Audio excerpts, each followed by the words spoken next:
Hello everyone, welcome to my channel Chemistry is Fun. Today I'll be presenting a video titled Hydrogen Properties, Use and Isotopes. In my previous video also I have told you about hydrogen, how to manufacture it and how it is similar to halogens in some respects and how it resembles alkali metals in some respects. So how to define its position in the periodic table, all those topics we have already seen. You can view my videos which I have already posted. So in continuation to that, today we will see a new topic, hydrogen, its properties, use and isotopes. So first of all, we just have a quick look at the properties of hydrogen. So we have to study about two properties, physical properties and the chemical properties.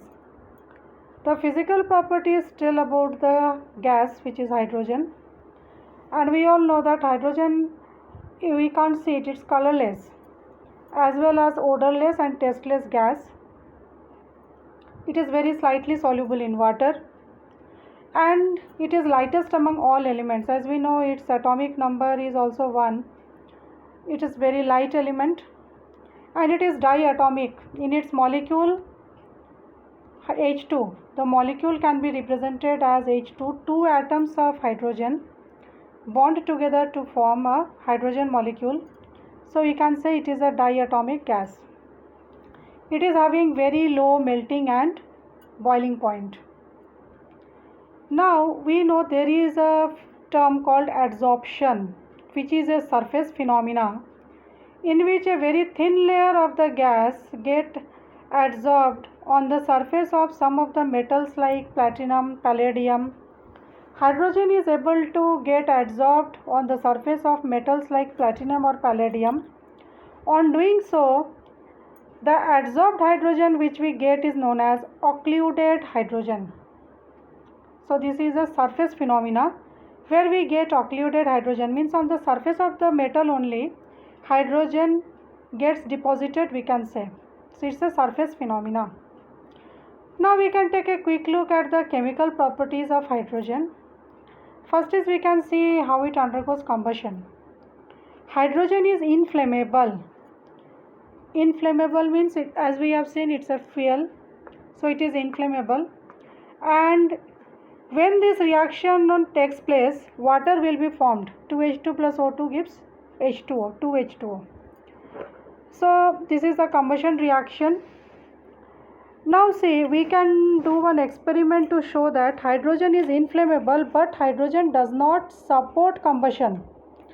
If we take a burning splinter and we put it inside a jar, the jar carries hydrogen. We find that after some time the splinter will go out, but the gas continues to burn. The splinter goes out because the splinter is not being supported by hydrogen. Hydrogen is not supporting the splinter to burn, but hydrogen itself catches fire and the gas continues to burn. And the reaction for this is 2H2 plus O2, 2H2O, water is formed. Next is we can see some combination reactions where hydrogen is involved. The hydrogen molecule is having a HH bond, and the bond dissociation enthalpy for this bond is very high. For a single bond it's very high, means we require lot of energy to break the bond. Due to this reason, hydrogen is not very active. But under certain conditions, it can react with metals as well as non-metals like halogens. It can react with metals like alkali metals, alkaline earth metals. But beryllium is an exception. It will not combine with hydrogen. Other alkali and alkaline earth metals, on heating they combine with hydrogen and we get the compounds like lithium with hydrogen, it will form LiH, we get the hydrides. With calcium it will form calcium hydride. These hydrides are electrovalent compounds. These hydrides are electrovalent in nature. They are electrovalent, so they can conduct electricity in fused state. Some of the non-metals like halogens, oxygen, nitrogen, They can directly combine with hydrogen, but we require some conditions. Upon reacting, they also form stable covalent compounds. Like we see, the reaction of hydrogen with the halogens, if you see, the reactivity decreases down the group. That is, fluorine is very highly reactive, chlorine is less reactive. Reactivity decreases to bromine and very less in case of iodine. So, with fluorine, hydrogen can directly combine readily even at very low temperature. But for chlorine, the reaction can take place with chlorine in the presence of sunlight or if we heat it. For bromine reaction with hydrogen, heating is required.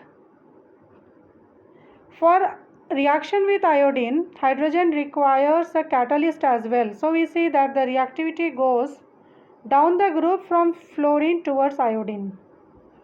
So we can give the basic reaction as H2 plus X2 gives 2HX, where it is the hydrogen halide, where X can be any halogen, fluorine, chlorine, bromine or iodine.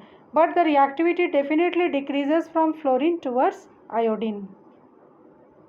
Hydrogen also reacts with another non-metal, that is sulfur, but here ignition is required. Upon reacting with sulfur, we get H2S. Similarly, hydrogen also reacts with another non-metal, that is nitrogen. But here again presence of a catalyst is required at very high temperature of around 500 degrees C and in high pressure.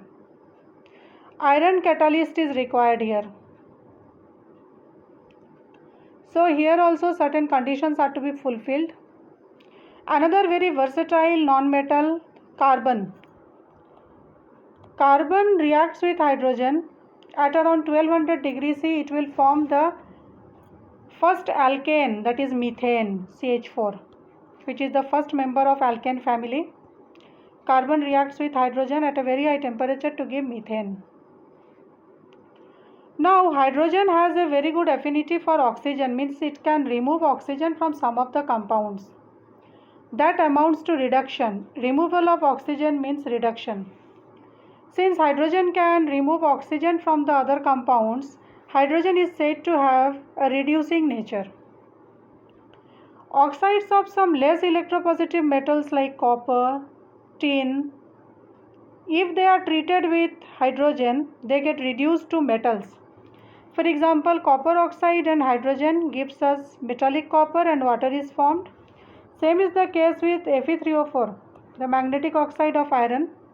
It is reduced in the presence of hydrogen to get iron and water will be produced. Hydrogen also adds up to some unsaturated compounds and the unsaturated compounds are converted to saturated ones. For example, oil, which is unsaturated, it can add hydrogen to it in the presence of nickel. We get saturated fat. Some of the organic compounds are unsaturated, that is they have double bonds or triple bonds, which we commonly call as alkenes or alkynes. If there is a double bond, we call them alkenes. So ethene is the first member of alkene family, CH2 double bond CH2. It can add up hydrogen in the presence of either nickel or platinum or palladium at around 473 Kelvin to produce ethane. Ethane, you see, there is only a single bond, so it is a saturated compound. Ethane is formed from ethene by the addition of hydrogen. So hydrogen can add up to unsaturated compounds.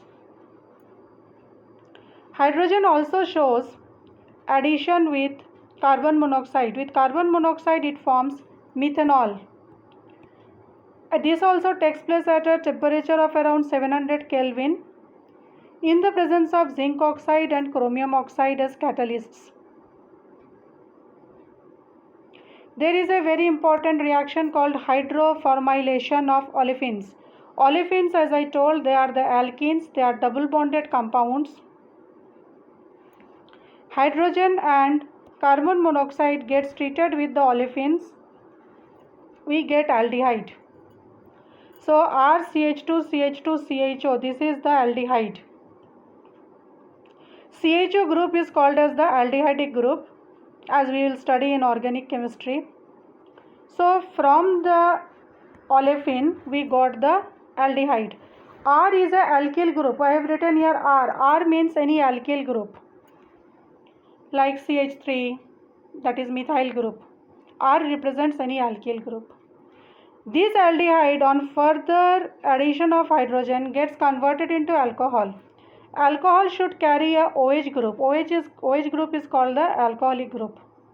As I told, CHO means aldehyde. If you find OH attached to any organic chain, hydrocarbon chain, means it is an alcohol. So when aldehyde continues to react with hydrogen, we get an alcohol. This we will deal in very great detail in organic chemistry when we study the functional groups. Now let us see some industrial applications of hydrogen. Hydrogen is a very important element. As we know, it is very important for ammonia manufacture by Haber's process. Nitrogen and hydrogen in the ratio of 1:3 combines to form ammonia in the Haber's process. Here catalyst is freshly reduced iron which is having molybdenum as promoter. Here a temperature of around 500 degrees C is used. So this is an industrial preparation. Carbon monoxide and hydrogen also produces methanol CH3OH in the presence of a catalyst at a temperature of 300 degrees C. In this water gas, which is having hydrogen, is provided a pressure of 200 atmospheres in the presence of zinc and chromium oxide as catalysts. So we get methanol. Hydrogen and chlorine, which are obtained during the manufacture of sodium hydroxide, these are the byproducts. So these byproducts, that is hydrogen and chlorine, can be made to react to form hydrogen chloride. So this is also a use of hydrogen. Hydrogen is used in food processing industry for catalytic hydrogenation of unsaturated oils. We have just seen few moments back, unsaturated compounds, especially like oils, can be hydrogenated and produce saturated solid fats. Hydrogen is also used in oxyhydrogen flame. It produces a very high temperature of around 2800 degrees C. So then it can be used in welding. Along with helium, hydrogen is used to fill balloons for studying the atmospheric layers, that is in atmospheric study. Hydrogen is also used as a fuel for rocket engine because it has a low density and high specific enthalpy, so it serves as a very good fuel. Now isotopes are there for hydrogen. There are 3 isotopes, means they all have same atomic number but different atomic mass. So the electronic configuration of all the isotopes will be same, but mass is different because in some isotopes neutron is also present. The most common isotope of hydrogen is protium. That is the normal hydrogen. It is having only 1 proton in the nucleus and 1 electron in the orbital around it. Its mass is 1.008123. So this is the most common isotope. Another isotope is deuterium, which is also called as heavy hydrogen. It has 1 proton and 1 neutron in the nucleus, and surrounding the nucleus in the orbital we find 1 electron. It is symbolized by D, having atomic mass of 2.0142. And the third isotope is tritium. It has 1 proton and 2 neutrons in the nucleus and 1 electron around the nucleus. Its atomic mass is 3.0170. 3.0170.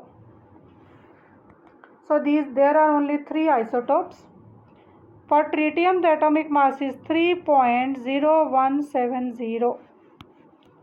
So these are the isotopes you see for which for all the 3 atomic number is same, atomic mass differs, because as we have just seen the number of neutrons is different. In the first one, that is the most common isotope protium, there is no neutron, whereas deuterium has 1 neutron and tritium has 2 neutrons. So the atomic mass varies. So today we have dealt with the isotopes, the industrial applications of hydrogen, and physical and chemical properties of hydrogen. I hope students you could understand the points which I discussed today. Please subscribe to my channel so that you will get the notes as soon as I post it on YouTube. Please subscribe to my channel. Thanks for watching. Thank you all very much.